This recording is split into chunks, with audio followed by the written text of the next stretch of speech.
കിച്ചണിലേക്ക് സ്വാഗതം. 5:47 നമ്മളുടെ ഇന്നത്തെ പ്രഭാതമാണ് ഈ കാണുന്നത്. ഇപ്പം എല്ലാ ദിവസവും ഇങ്ങനെ തന്നെയാണ്, കാർമേഘം മൂടിക്കെട്ടിയ പ്രഭാതമാണ്.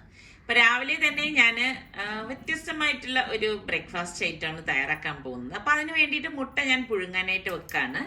ഇപ്പോൾ 2 തക്കാളിയും 2 പച്ചമുളകും നമുക്ക് മിക്സിയുടെ ജാറിലേക്ക് ഇട്ടിട്ട് ഒന്ന് അരച്ചെടുക്കണം. അപ്പൊ നിങ്ങളുടെ എരിവിന്റെ പാകത്തിന് പച്ചമുളക് ചേർത്ത് കൊടുത്താൽ മതി. പക്ഷെ തക്കാളി അത്യാവശ്യം വലിപ്പത്തിലുള്ള 2 തക്കാളി തന്നെ ചേർക്കണം കേട്ടോ, എങ്കിലേ ആ ഒരു കറക്റ്റ് ടേസ്റ്റ് നമുക്ക് കിട്ടത്തുള്ളൂ. തക്കാളി കുറഞ്ഞാലും ഇതിന് അത്ര ടേസ്റ്റ് ഉണ്ടാവത്തില്ല. അപ്പൊ ഞാൻ ഇതൊന്ന് അടിച്ചെടുക്കാണ്. നല്ലതുപോലെ ഇതുപോലെ ഒന്ന് അരച്ചെടുക്കണം. ഇപ്പം തക്കാളി നല്ലതുപോലെ അടിച്ചെടുത്തിട്ടുണ്ട്. പിന്നെ ഒരു പാനിലേക്ക് 2 ടീസ്പൂൺ മുഴുവനുള്ള കുരുമുളകും, 1/2 ടീസ്പൂൺ മല്ലിയും, 1/2 ടീസ്പൂൺ പെരിഞ്ജീരകം, 1/4 ടീസ്പൂൺ ചെറിയ ജീരകം, ഒരു 4 വറ്റൽമുളക്. അപ്പൊ ഇത് ഇത്രയും നമുക്ക് ഫ്ലെയിം കുറച്ച് വെച്ചിട്ട് നല്ല ഒരു ഗോൾഡൻ കളർ വരെ ഒന്ന് മൂപ്പിച്ചെടുക്കണം. അപ്പൊ ഫ്ലെയിം കുറച്ച് വെച്ചിട്ടേ മൂപ്പിച്ചെടുക്കാം, എന്നിട്ട് തണുക്കാനായിട്ട് മാറ്റി വെക്കാം. അപ്പൊ ഞാനൊരു പാനിലേക്ക് 2 ടേബിൾ സ്പൂൺ വെളിച്ചെണ്ണ ഒഴിച്ചിട്ട് ഒരു വലിയ സവാള ചെറുതായിട്ട് അരിഞ്ഞെടുത്തതാണ് കേട്ടോ. അപ്പൊ അത് നമുക്ക് ഇട്ടിട്ട് ഇതുപോലെ ഒന്ന് വഴറ്റി കൊടുക്കണം. അപ്പൊ ആ സവാളയുടെയും എണ്ണം കൂടണ്ട. എന്നിട്ട് നമുക്ക് ഈ തണുത്ത മസാലക്കൂട്ട് നമുക്കൊന്ന് പൊടിച്ചെടുക്കണം. അപ്പൊ ഇതാണ് നമ്മളുടെ ഈ ഒരു സ്പെഷ്യൽ മസാലപ്പൊടി എന്ന് പറയുന്നത് കേട്ടോ. അപ്പൊ സവാള നമ്മൾ നല്ലതുപോലെ ഒരു ഗോൾഡൻ കളർ വരെ വറുത്തെടുക്കണം. അപ്പൊ ഇതോടൊപ്പം തന്നെ ഞാൻ 1 ടേബിൾ സ്പൂൺ ഇഞ്ചി വെളുത്തുള്ളി പേസ്റ്റും കൂടി ചേർത്തിട്ട് ഇതുപോലെ ഒന്ന് റോസ്റ്റ് ആക്കി എടുക്കുകയാണ് ചെയ്യുന്നത്. ഇതിലേക്ക് നമുക്ക് അടിച്ചു വെച്ചിരിക്കുന്ന തക്കാളിയും കൂടി ചേർത്ത് കൊടുക്കാം. എന്നിട്ട് നല്ലതുപോലെ ഒന്ന് ഇളക്കി കൊടുക്കണം. അപ്പൊ ഇതുകൊണ്ടാണ് ഞാൻ പറഞ്ഞത് തക്കാളി കുറയരുതെന്ന് കേട്ടോ. ഇതിലേക്ക് നമുക്ക് 1/2 ടീസ്പൂൺ മഞ്ഞൾപ്പൊടി, 1 ടീസ്പൂൺ മുളക് പൊടി, 1 ടീസ്പൂൺ ഗരം മസാല പൊടി, അതുപോലെ നമ്മൾ ഈ പൊടിച്ചെടുക്കുന്ന സ്പെഷ്യൽ മസാലക്കൂട്ടുണ്ടല്ലോ, അത് ഞാനൊരു 2 ടീസ്പൂൺ ഇട്ടിട്ടുണ്ട്. പാകത്തിനുള്ള ഉപ്പ് ഇത്രയും കൂടി ചേർത്തിട്ട് നമുക്ക് ഇതുപോലെ ഒന്ന് ഇളക്കി കൊടുക്കണം. അപ്പൊ പൊടികളുടെ പച്ചമണം മാറത്തക്ക രീതിയിൽ ഒന്ന് ഇളക്കി കൊടുത്ത ശേഷം ഞാൻ മിക്സിയുടെ ജാറിലേക്ക് ഏകദേശം ഒരു 1/2 കപ്പ് വെള്ളം എടുത്തിട്ടുണ്ടായിരുന്നു. അതും കൂടി ഒഴിച്ചിട്ട് ഇളക്കി ഒന്ന് മിക്സ് ചെയ്ത് കൊടുക്കാണ്. അപ്പൊ അതിന്റെ ആ ഒരു മസാലക്കൂട്ടിന്റെ ഒക്കെ ഒരു പച്ച ചൊവ മാറത്തക്ക രീതിയിൽ ഒന്ന് വെന്ത് വരണം. അപ്പൊ ഞാൻ അടച്ചു വെച്ച് മാറ്റിയിട്ടുണ്ട്. അപ്പൊ മുട്ട പുഴുങ്ങിയത് ഞാനൊന്ന് കട്ട് ചെയ്തെടുക്കുകയാണ്. അപ്പൊ നമുക്ക് ഇത് അടപ്പൊന്ന് മാറ്റിയിട്ട് ഈ മസാലക്കൂട്ട് നല്ലതുപോലെ ഒന്ന് ഇളക്കി കൊടുക്കാം. അപ്പൊ ഇപ്പൊ കണ്ട കളറൊക്കെ മാറി വരുന്നുണ്ട്. വീണ്ടും ഞാനൊന്ന് അടച്ചു വെക്കാം. ഈ സമയം മറ്റൊരു പാനിലേക്ക് 1 ടീസ്പൂൺ ഓയിൽ ഒഴിച്ച ശേഷം ഞാൻ ഒരു സവാള സ്ലൈസ് ചെയ്തത് ഇതുപോലെ ഇട്ട് കൊടുക്കാണ്. ഇട്ട് കൊടുത്തിട്ട് നമുക്ക് ഇതൊന്ന് വഴറ്റി കൊടുക്കാം. ഒരുപാട് വഴലേണ്ടൊന്നും ആവശ്യമില്ല കേട്ടോ. ശരിക്കും പറഞ്ഞാൽ നല്ല ഒരു റോസ്റ്റാണിത്. അപ്പൊ ഇതുപോലെ ഇളക്കി കൊടുത്തിട്ട് നമുക്ക് ഇതിലേക്ക് പാകത്തിനുള്ള ഉപ്പും കൂടി ഇട്ടിട്ട് ഒന്ന് ഇളക്കി കൊടുക്കണം. ഞാനൊരു മീഡിയം ഫ്ലെയിമിൽ വെച്ചിട്ട് തന്നെയാണ് ഇതിപ്പോ ഇളക്കി എടുക്കുന്നത്. അപ്പൊ ഞാൻ പറഞ്ഞില്ലേ, ഒരുപാട് നമ്മൾ വഴലേണ്ട ആവശ്യമില്ലാത്തത് കൊണ്ട് തന്നെ നമുക്ക് ഇതിലേക്ക് നമ്മൾ ഈ പൊടിച്ചെടുത്തതിൽ നിന്ന് ഒരു ടീസ്പൂണ് മസാലപ്പൊടി ഇതുപോലെ ഇട്ട് കൊടുക്കണം. ഇട്ട് കൊടുത്തിട്ട് ഒന്ന് ഇളക്കി കൊടുക്കാം. ഇളക്കി കൊടുത്ത ശേഷം നമ്മൾ ഈ കട്ട് ചെയ്ത് വെച്ചിരിക്കുന്ന മുട്ട ഉണ്ടല്ലോ, ആ മുട്ട ഇതുപോലെ വെച്ചു കൊടുക്കാണ്. അപ്പം മുഴുവനെ വേണമെങ്കിലും മുട്ട ചേർത്ത് കൊടുക്കാം കേട്ടോ. അപ്പൊ ഞാൻ ഇവിടെ കട്ട് ചെയ്താണ് എടുത്തിരിക്കുന്നത്. പിന്നെ കുറച്ച് മസാലപ്പൊടി ഇതിന് മീതെ ഇതുപോലെ ഒന്ന് ഇട്ട് കൊടുക്കും. എന്നിട്ട് ഇങ്ങനെ ഇതുപോലെ വെച്ചിട്ട് തന്നെ ഒരു 2 മിനിറ്റ് ഒന്ന് റോസ്റ്റ് ആക്കി എടുക്കും കേട്ടോ. അതിനുശേഷം മാത്രമാണ് ഞാൻ ഇപ്പോ ഒന്ന് മറിച്ചിട്ട് കൊടുക്കുന്നത്. ഇതുപോലെ തിരിച്ചും മറിച്ചും ഇട്ട് നമുക്ക് ഈ മുട്ട ഒന്ന് റോസ്റ്റ് ആക്കി എടുക്കണം. അപ്പൊ നമ്മളുടെ മസാലയൊക്കെ ഞാൻ അടപ്പ് മാറ്റിയിട്ട് ഇതുപോലെ എണ്ണ തെളിഞ്ഞു വരുന്ന ആ ഒരു പരുവം വരും കണ്ടോ. നല്ല റോസ്റ്റായി വന്നിട്ടുണ്ട്. അപ്പൊ ഇതിലേക്ക് നമുക്ക് ഈ സവാളയോടുകൂടി തന്നെ മുട്ട ഇട്ട് കൊടുക്കാം. അപ്പൊ വളരെ വ്യത്യസ്തമായിട്ടുള്ള ഒരു പെപ്പർ എഗ് റോസ്റ്റ് ആണിത് കേട്ടോ. അപ്പം ഈ രീതിയിൽ ട്രൈ ചെയ്യാത്ത ആരെങ്കിലും ഒക്കെ ഉണ്ടെങ്കിൽ ട്രൈ ചെയ്ത് നോക്കണം. നല്ല ടേസ്റ്റ് ആണ്.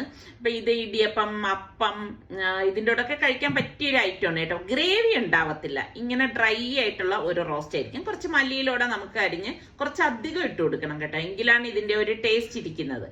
അപ്പൊ ഇന്നത്തെ നമ്മളുടെ ബ്രേക്ക്ഫാസ്റ്റിനുള്ള ഒരു റോസ്റ്റ് ആണ് ഞാനിന്ന് ഇവിടെ കാണിച്ചത്. അപ്പൊ ട്രൈ ചെയ്യാത്തവര് ട്രൈ ചെയ്ത് നോക്കിയിട്ട് നിങ്ങൾക്ക് ഇത് ഇഷ്ടപ്പെട്ടോ എന്നുള്ള ഫീഡ്ബാക്ക് കൂടി തരണം കേട്ടോ. ഇത് ചൂടോടെ കഴിക്കുന്നതാണ് ടേസ്റ്റ് കൂടുതൽ. ഇപ്പൊ കുട്ടികൾക്ക് സ്കൂളിലൊക്കെ കൊടുത്തുവിടാൻ പറ്റിയ നല്ല ഒരു എഗ് റോസ്റ്റ് തന്നെയാണിത്. അപ്പൊ ഞാൻ ഇത് സെർവ് ചെയ്യുമ്പോഴും ഇതുപോലെ കുറച്ച് മല്ലിയില ഇട്ടാണ് സെർവ് ചെയ്യുന്നത്. അപ്പൊ ഇതിനിടയിൽ കുറെ പണികളൊക്കെ ഉണ്ടായിരുന്നു. അത് കഴിഞ്ഞ് ഞാൻ ഇപ്പൊ ലഞ്ചിന് വേണ്ടിയിട്ട് വള്ളിപ്പയറും ക്യാരറ്റും ഉണ്ടായിരുന്നു. അപ്പൊ ഞാൻ അത് കഴുകി വൃത്തിയാക്കി എടുത്ത് വെച്ചിരിക്കുകയാണ്. അപ്പം നമുക്ക് ആദ്യം ക്യാരറ്റ് ഒന്ന് അരിഞ്ഞെടുക്കാം. അപ്പൊ ഒരെണ്ണേ ഉള്ളത് കൊണ്ട് ഞാൻ ചോപ്പറൊന്നും എടുക്കണില്ല. എനിക്ക് ഇങ്ങനെ കൈകൊണ്ട് അരിയുന്നതാണ് ഒരെണ്ണം കട്ട് ചെയ്യുമ്പോൾ എളുപ്പം കേട്ടോ. പിന്നെ വള്ളിപ്പയർ എന്ന് പറയുന്നത് എളുപ്പമാണല്ലോ. അത് നമുക്ക് നല്ല കഴുകി എടുത്തു കഴിഞ്ഞാൽ ഇതുപോലെ കട്ട് ചെയ്ത് അങ്ങ് വിട്ടാൽ മതി. വളരെ വളരെ എളുപ്പമുള്ളൊരു സംഭവമാണ് അല്ലേ കട്ട് ചെയ്യാനായിട്ടിത്. അപ്പൊ ഞാൻ ഇതെല്ലാം ഇവിടെ കട്ട് ചെയ്ത് എടുത്തിട്ടുണ്ട്. പിന്നെ പച്ചമുളക് ഞാൻ ഇതുപോലെ കുറച്ചധികം എടുക്കും കേട്ടോ, 2-3 ഒക്കെ എടുക്കും. കാരണം കുറച്ച് നമ്മൾ പച്ചമുളകിന്റെ എരിവ് വരുമ്പോഴേക്കും ഒരു പ്രത്യേക ടേസ്റ്റാണ്. പിന്നെ ഇതൊക്കെ എല്ലാവർക്കും അറിയാമായിരിക്കും, എന്നാലും അറിഞ്ഞുകൂടാത്തവർക്ക് വേണ്ടിയിട്ടാണ് ജസ്റ്റ് ഇതൊന്നും ഞാൻ കാണിക്കുന്നത് കേട്ടോ. അപ്പൊ പാനിൽ വെളിച്ചെണ്ണ ഒഴിച്ച് കടുക്, ചെറിയ ജീരകം, വറ്റൽമുളക്, കറിവേപ്പില ഇത്രയും കൂടി ഇട്ട ശേഷം നമ്മൾ ഈ അരിഞ്ഞു വെച്ചിരിക്കുന്ന ഈ പയറും ക്യാരറ്റും ഉണ്ടല്ലോ അത് ഇതിലേക്ക് ഇട്ട് കൊടുക്കാം. ഇത് രണ്ട് നല്ലൊരു കോമ്പിനേഷനാണ് കേട്ടോ. അപ്പൊ ഇങ്ങനെ ട്രൈ ചെയ്യാത്ത ഒരു രീതി ട്രൈ ചെയ്ത് നോക്കുക. നല്ല എളുപ്പം ഉണ്ടാക്കിയെടുക്കാൻ പറ്റുന്ന ഒരു സംഭവമാണ് കേട്ടോ. ഞാനിങ്ങനെ എളുപ്പത്തിന് വേണ്ടിയിട്ട് കറികളൊക്കെ ഉണ്ടാക്കണം തോന്നുമ്പം ഉണ്ടാക്കുന്ന തോരനൊക്കെയാണ് ഇത് കേട്ടോ. പിന്നെ വെളുത്തുള്ളി മുഴുവനോട് അത് നന്നായി കഴുകിയിട്ട് ഒന്ന് ചതച്ചെടുത്തതും ഇട്ട് കൊടുക്കാണ്. പാകത്തിനുള്ള ഉപ്പും കൂടി ഇതിലേക്ക് ഇട്ട് കൊടുക്കും. അപ്പൊ ഇത് ഞാനിപ്പോ തോലോട് കൂടിയിട്ടാണ് ഒന്ന് ചതച്ചെടുത്തിട്ട് കൊടുക്കുന്നത് കേട്ടോ. അങ്ങനെ ഇടുമ്പോഴേക്കും ഒരു പ്രത്യേക ടേസ്റ്റ് ആണ് കേട്ടോ. എന്നിട്ട് നമുക്ക് ജസ്റ്റ് ഇതൊന്ന് മൂടി വെക്കാം. പച്ചക്കറി എപ്പോഴും നമ്മൾ വേവിക്കുമ്പം അതിന്റെ കളർ നഷ്ടപ്പെടാതിരിക്കാൻ പ്രത്യേകം ശ്രദ്ധിക്കണം. എന്നാല് പച്ചക്കറി നല്ല വേഗം വേണം, ആ ഒരു രീതി വേണം നമ്മൾ പ്രത്യേകം ശ്രദ്ധിക്കാൻ. പിന്നെ 1 ടീസ്പൂണ് മഞ്ഞൾപ്പൊടിയും 1/2 ടീസ്പൂണ് ചെറിയ ജീരകത്തിന്റെ പൊടിയും 1/2 ടീസ്പൂൺ മുളക് പൊടിയും കൂടി ഞാൻ ഇട്ട് കൊടുക്കുന്നുണ്ട്. പിന്നെ ഒരു കൈപ്പിടി തേങ്ങയുടെ അളവ് കൂടരുത് കേട്ടോ. തേങ്ങ ഞാൻ അരച്ചിട്ടൊന്നുമില്ല, ജസ്റ്റ് ഇതുപോലെ ഇട്ടിട്ടൊന്ന് ഇളക്കിയെടുക്കണം. അപ്പൊ ഞാൻ പറഞ്ഞില്ലേ പെട്ടെന്ന് ഉണ്ടാക്കിയെടുക്കാൻ പറ്റുന്ന ഒരു തോരനാണിത്. ഇതിനിപ്പോ നമുക്ക് കറണ്ട് ഇല്ലെങ്കിലും പ്രശ്നമൊന്നുമില്ല, എളുപ്പം റെഡിയാക്കി എടുക്കാം. അപ്പൊ ഇതോടൊപ്പം തന്നെ ഞാൻ ചോറും റെഡിയാക്കാനായിട്ട് വെക്കാണ്. അപ്പൊ ഞാൻ അതിനെക്കുറിച്ചൊന്നും ഡീറ്റെയിൽ ആയിട്ട് പറയുന്നില്ല, കാരണം എപ്പോഴും പറയുമ്പോഴേക്കും നിങ്ങൾക്ക് അത് ബോറായി തോന്നും. അപ്പൊ ഞാൻ കുറച്ച് പുളി പിഴിയാനായിട്ട് എടുത്ത് വെക്കുകയാണ്. ഒരു നെല്ലിക്ക വലിപ്പത്തിലാണ് പുളിവെള്ളം എടുക്കുന്നത് കേട്ടോ. വെളിയിലാണെങ്കിൽ ഇപ്പൊ എപ്പോഴും നല്ല മഴയും കാറ്റും ഒക്കെയാണ്. അപ്പം ഇതാണ് ഇപ്പൊ നമ്മളുടെ തിരുവനന്തപുരത്തിന്റെ കാലാവസ്ഥ എന്ന് പറയുന്നത്. അപ്പൊ ഞാൻ അമ്മിക്കല്ലൊന്ന് കഴുകി എടുക്കുകയാണ്. അപ്പൊ കുറച്ച് മസാലക്കൂട്ട് ഞാൻ ഇന്നിപ്പം അമ്മിക്കല്ലിൽ വെച്ചിട്ടാണ് ചതച്ചെടുക്കുന്നത് കേട്ടോ. ശരിക്കും പറഞ്ഞാൽ നമ്മൾ ഇതിലേ വെച്ചെടുക്കുമ്പോഴേക്കും ഒരു പ്രത്യേക ടേസ്റ്റ് തന്നെയാണ്. അപ്പൊ ഞാൻ 1 ടേബിൾ സ്പൂണ് കുരുമുളക്, 1 ടീസ്പൂൺ മല്ലിപ്പൊടി, 1/2 ടീസ്പൂൺ ചെറിയ ജീരകത്തിന്റെ പൊടി, ഒരു 3-4 വെളുത്തുള്ളി അല്ലി, 4-5 ചുവന്നുള്ളി, 1 പീസ് ഇഞ്ചി, ഇത്രയാണ് എടുത്തിരിക്കുന്നത്. അപ്പൊ ഇത് ഇപ്പൊ നമുക്ക് ഈ അമ്മിക്കല്ല് വെച്ചിട്ട് ഇതുപോലെ ഒന്ന് ചതച്ചെടുത്താൽ മതി. ഇപ്പൊ അമ്മിക്കല്ലൊന്നും ഇല്ലാത്തവരാണെങ്കിൽ മിക്സിയുടെ ജാറിലിട്ട് ഒരു കറക്ക് ഇറക്കിയാൽ മതി കേട്ടോ. പക്ഷെ എനിക്കെന്തോ രണ്ടിലും നമ്മൾ തയ്യാറാക്കുമ്പോഴേക്ക് കുറച്ച് വ്യത്യസ്തത എനിക്ക് തോന്നിയിട്ടുണ്ട് കേട്ടോ. നമ്മൾ ഇങ്ങനെ ചതച്ചെടുക്കുമ്പോഴേക്കും ഒരു പ്രത്യേക രുചി തന്നെയാണ്. ഇനി അതൊക്കെ നമ്മളുടെ മനസ്സിന്റെ തോന്നലുകളാണോ എന്നുള്ള കാര്യമൊന്നും എനിക്കറിയത്തില്ല. അപ്പൊ ഞാൻ ഇതൊന്ന് ചതച്ചിട്ട് ജസ്റ്റ് ഇതൊന്ന് അരച്ചെടുക്കേണ് കേട്ടോ. അപ്പൊ ഇങ്ങനെ എടുക്കുമ്പോ നല്ല ടേസ്റ്റ് ആണ്. അപ്പൊ ഇത്ര ഒതുക്കി എടുത്താൽ മതി. അപ്പൊ ഇതാണ് നമ്മളുടെ മസാലക്കൂട്ട്. എന്നെ പോലെ ഇതുപോലെ അമ്മിക്കല്ലൊക്കെ ഇഷ്ടപ്പെടുന്ന ഒരുപാട് പേരുണ്ടെന്ന് എനിക്ക് കമന്റ്സിലൂടെ ഒക്കെ മനസ്സിലായി കേട്ടോ. അപ്പൊ ഞാൻ 2 തക്കാളി കൈകൊണ്ട് തന്നെ ഇങ്ങനെ ഒന്ന് ഉടച്ചെടുക്കാൻ. 2 തക്കാളി എന്ന് പറയുമ്പോൾ ചെറിയ തക്കാളിയാണ് 2 എണ്ണം എടുത്തത് കേട്ടോ. വലുതാണെങ്കിൽ 1 എണ്ണം മതിയാവും. വല്ലാതെ പുളിപ്പ് വന്നു കഴിഞ്ഞാലും അത്ര ഒരു ടേസ്റ്റ് ഉണ്ടാവത്തില്ല. അപ്പൊ മൺചട്ടിയിലേക്ക് നമുക്ക് 2 ടേബിൾ സ്പൂൺ വെളിച്ചെണ്ണ ഒഴിച്ചിട്ട് 1 ടീസ്പൂൺ ഉലുവയും 1/2 ടീസ്പൂൺ കടുകും ഇട്ട് പൊട്ടിച്ചു കൊടുക്കാം. പിന്നെ വറ്റൽമുളകും കറിവേപ്പിലയും കൂടി ചേർത്ത് കൊടുക്കണം. എന്നിട്ട് ജസ്റ്റ് ഒന്ന് മൂപ്പിച്ച ശേഷം നമുക്ക് ചതച്ചെടുത്തോണ്ട് വന്ന മസാലക്കൂട്ടുണ്ടല്ലോ അത് ഇതിലേക്ക് ഇട്ട് കൊടുക്കാം. അപ്പൊ ഇട്ടിട്ട് നല്ലതുപോലെ ഒന്ന് ഇളക്കി കൊടുക്കാം. അപ്പൊ നമുക്ക് ഒരു കറി ഇല്ലെങ്കിൽ ഈ ഒരു കറി മാത്രം മതി ചോറിന്, നല്ല ടേസ്റ്റ് ആണ് കേട്ടോ. അപ്പൊ ഇതുപോലെ ഒന്ന് ഇളക്കി കൊടുത്ത ശേഷം നമുക്ക് ഇതിലേക്ക് 1 ടീസ്പൂൺ മഞ്ഞൾപ്പൊടി, 1 ടീസ്പൂൺ മുളക് പൊടി, 1 ടീസ്പൂൺ മല്ലിപ്പൊടി, 1 ടീസ്പൂൺ കുരുമുളക് പൊടി, 1/2 ടീസ്പൂൺ ചെറിയ ജീരകത്തിന്റെ പൊടി, 1/2 ടീസ്പൂൺ കായപ്പൊടി, 1/2 ടീസ്പൂൺ വറുത്ത് പൊടിച്ച ഉലുവാപ്പൊടി, പാകത്തിനുള്ള ഉപ്പ്, ഇത്രയും കൂടി ചേർത്തിട്ട് ഇതുപോലെ ഒന്ന് ഇളക്കി കൊടുക്കണം.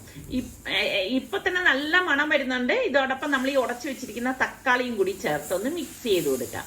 അപ്പൊ ഇത്രയേ ഉള്ളൂ സംഭവം. ഇനി ഞാൻ ഇതിലേക്ക് നല്ല ചൂടുവെള്ളമാണ് ഒഴിച്ചു കൊടുക്കുന്നത്. ഫ്ലെയിം നന്നായിട്ട് കുറച്ചിട്ടുണ്ട് കേട്ടോ. തീ നല്ലതുപോലെ കുറച്ചിട്ടാണ് ചൂടുവെള്ളം ഒഴിച്ചു കൊടുത്തിരിക്കുന്നത്. കുറച്ച് കറിവേപ്പിലയും കൂടി ഇട്ട് കൊടുക്കും. മല്ലിയിലയും കൂടി ചെറുതായിട്ടൊന്ന് കട്ട് ചെയ്ത് ഇതുപോലെ ഇട്ട് കൊടുക്കണം കേട്ടോ. ഒരുപാട് മല്ലിയില വേണം എന്നില്ല, അത്യാവശ്യം വേണ്ട മാത്രം ഇട്ട് കൊടുത്താൽ മതി. ഇതുപോലെ ഒന്ന് ഇളക്കി ഒന്ന് ചൂടാക്കി എടുക്കണം. ഒന്ന് ചൂടായി വരുന്ന സമയത്ത് ഞാൻ പുളിവെള്ളം ഒഴിച്ചു കൊടുക്കാണ്. ഇനി ഇത് ഒരുപാട് അങ്ങ് തിളപ്പിക്കൊന്നും വേണ്ട കേട്ടോ, അത് പ്രത്യേകം ശ്രദ്ധിച്ചേക്കണം. ഞാൻ ഇളക്കി കൊടുത്തിട്ട് ഒന്ന് മൂടി വെച്ചിട്ടാണ് റെഡിയാക്കി എടുക്കുന്നത്. അപ്പൊ ഞാൻ അടപ്പ് മാറ്റിയപ്പോഴേക്ക് തിള വരാൻ തുടങ്ങിയിരിക്കുന്നു. അപ്പൊ ഞാൻ പെട്ടെന്ന് ഗ്യാസ് ഓഫ് ചെയ്തിട്ട് ഒന്ന് ഇളക്കി കൊടുക്കാണ്. അപ്പൊ ഇന്ന് രാവിലെ ഉണ്ടാക്കിയ ബ്രേക്ക്ഫാസ്റ്റ് റെസിപ്പിയും ലഞ്ച് റെസിപ്പിയും നിങ്ങൾക്ക് എല്ലാവർക്കും ഇഷ്ടമായെന്ന് വിശ്വസിക്കുന്നു. അപ്പൊ ഇതിൽ ഏതാണ് നിങ്ങൾക്ക് ഇഷ്ടമുള്ള വിഭവം എന്നുകൂടി ഒന്ന് പറയണം കേട്ടോ. അപ്പൊ അടുത്ത് നമുക്ക് നല്ല റെസിപ്പിയോ വ്ളോഗ് ആയിട്ടൊക്കെ കാണാം. പിന്നെ ഒരു കാര്യം, നമ്മുടെ ചാനൽ സബ്സ്ക്രൈബ് ചെയ്യാതെ ആരെങ്കിലും ഒക്കെ ഉണ്ടെങ്കിൽ നിങ്ങൾക്ക് നമ്മുടെ ചാനൽ ഇഷ്ടപ്പെടുകയാണെങ്കിൽ സബ്സ്ക്രൈബ് ചെയ്യാൻ മറന്നു വരുതേ. അപ്പൊ വീണ്ടും കാണുന്നത് വരെ എല്ലാവർക്കും ബൈ.